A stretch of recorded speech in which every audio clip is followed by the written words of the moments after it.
Hey, so today I want to talk about something that I'm quite hesitant to call a piece of cinematic history. And I was particularly interested in it because it is by the guys who are behind SAW, both James Wan and Leigh Whannell, and it comes in the form of a short called Doggie Heaven, where a man accidentally gets sent to Doggie Heaven instead of human heaven. And it is quite bad. It is frankly terrible. This is not a great short, and it's weird, it's bizarre. They make some really weird choices, which I'll get into shortly. But first off, I just want to say, I don't understand what compelled them to make this thing. I don't get it. It's so damn strange. And I think if you ask them, they'd agree at this point. But I also feel like maybe that's on purpose. I feel like it's supposed to be cringe. It's supposed to be kind of stupid. Because it's definitely going for a comedic tone, which I think is maybe not their strong suit. I don't know. It's bizarre. And look, I love these guys so damn much. I think they are some of the most talented people in all of Hollywood, and I don't even think it's close. I think they are quite high up there, in my opinion. I love these guys, but what the fuck is the short Doggie Heaven? I don't know, but let's get into talking about it. Alright, so the short starts off with Leigh Whannell's character driving in his car, and he's like singing along to a rap song. So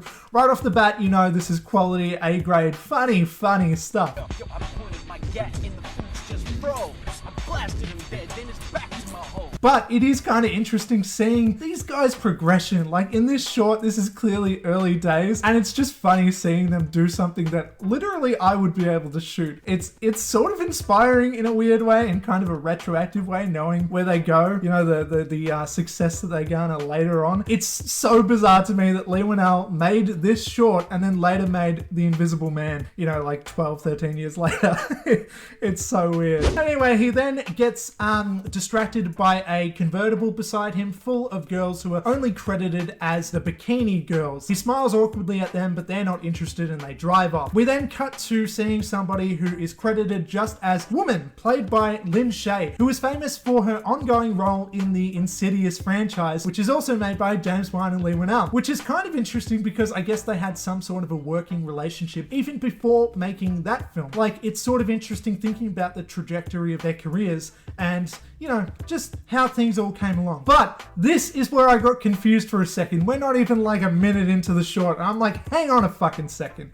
Wait, I'd assumed that this short was made before SAW and before they made it into Hollywood, you know? Because it looks pretty bad, it's not particularly acted well, it's not the best quality, you know, in terms of the grand scale of cinematic things. But no, this was not actually in their earliest phase of movie making, apparently, which I find so damn weird. This was after they made SAW, and this was after James Wan made both Dead Silence and Death Sentence in 2007. This was in 2008. Doggie Heaven was made in 2008. Somehow they made SAW, and then they made this short, and I don't understand that. Going into it, I'm like, yeah, this was like one of the earliest things that they ever made. Clearly they made it for like uni or something like that. But now I'm not sure. I guess not. I guess they made it after. Anyway, I also just wanted to say that not only did they have the connections with Lin Shaye, and not only did they make this after some of their success with SAW and some of their other movies, the ending credits though later on revealed that this movie was also backed by James Gunn in an executive producer role, which I was kind of shocked by, but at the same time actually makes a lot of sense.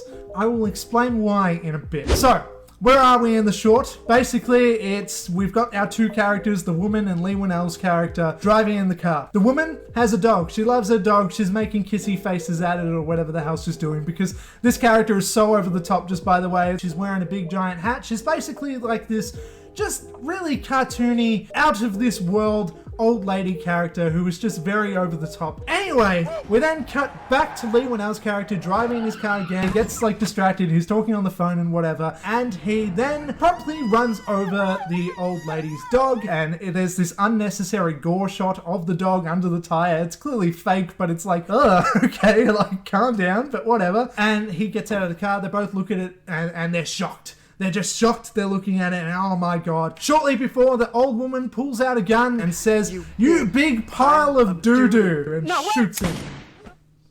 Yep, that's what we're going for here. It's at this point where I'm just like, yeah, alright, James Wan, Look, I love your movies, man. I love your movies so damn much. I think you're so talented. I think you do corny shit really good. But when you're trying to be straight up funny, I don't know, man.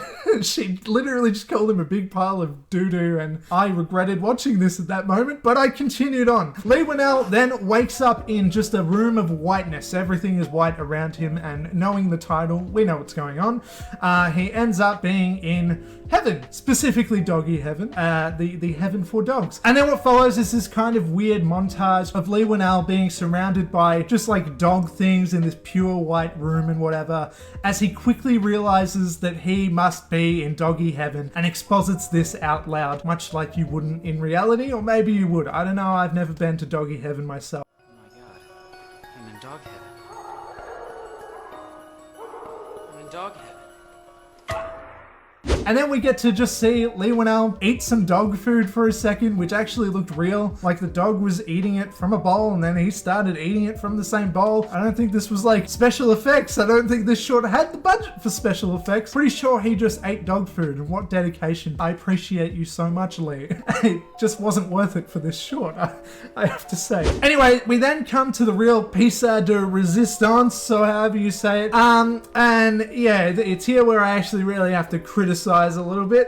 What comes next is a fairly extended, especially for a short, long rape joke scene where a dog has Leigh Whannell's pants down and is on top of him on a couch, and it goes for like a minute long or so, which is quite a long time when you consider the fact that this is like 8 minutes long, and it's just not good. It's just like, as soon as that happened, I'm like, oh man, what have you done? Why did you do this? For one, I don't want these two guys to get cancelled. Like, it's an inappropriate joke, but also it's just wildly unfunny. It's just not good. It's just really, really bad. It's like the movie Norbit levels of like bad humor, you know? It's just not good. But I think I need to comment on this though, that 2008 was a different time. And I feel like that whole edgelord version of humor and stuff, that was kind of prime time for that sort of stuff. And I definitely feel like I actually kind of have come to understand why they did this, I suppose, in the era in a way. It's interesting seeing where they started off. Not started off because again, this was after SAW, but you know, they were very much in their like young filmmaker phase where they wanted to make like edgy stuff. They wanted to do stuff that they weren't allowed to do and whatever. And just going really dark and stupid like that, I think is where a lot of young filmmakers tend to go. They want to like, you know, be provocative. They want to, you know, it's kind of a young person's thing, and I think that they've kind of grown out of this phase. Well, I know that they have, for sure. I just think it's really unfortunate that they chose to do it with this one, and that, I don't know, apparently it got funded by enough people for this to exist, and, you know, for me to have seen, like, many years later. I don't like the choice that they did to do this, and yeah, it's bizarre. Anyway, this does lead to one funny line, though, I have to say, where Leigh Whannell out loud admits, I am impressed that he got my belt off, though, without opposable thumbs. as well as a line later on where he says, I'm not a dog.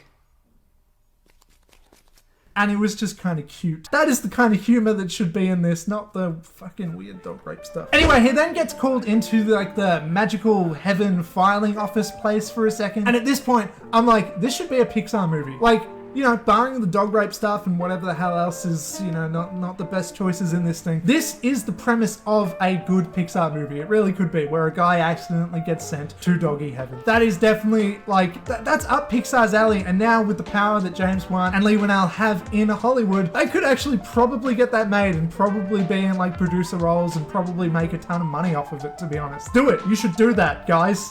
I'm just telling you, you should probably do that. Anyway, so then the supernatural office clerk lady who works in the like filing office place then sends the guy played by Leigh Whannell back to Earth moments before his death, so that this time he then can avoid hitting the dog with his car. We're now back on Earth, out of Doggie Heaven, and now that Leigh Whannell doesn't hit the dog, he and the old lady seem to hit it off, and from then on they drive away together, smiling, joking. I don't know what the hell's going on. Apparently they're best mates now, but anyway, they drive away together. Shortly though, before Leigh Whannell's character then gets distracted once again by by the bikini girls, and the dog gets hereditaried as it had its head out the car window and it gets wiped off. Lin Shaye then holds the headless dog body and blood spurts out all over her face. And then Leigh Whannell says, the dog's in a better place. Ha ha ha. Doggie Heaven, where we just went. Isn't this such a good short? That's the end. That's the end of this short. That's a thing that James Wan and Leigh Whannell, some of my favorite filmmakers in the world, made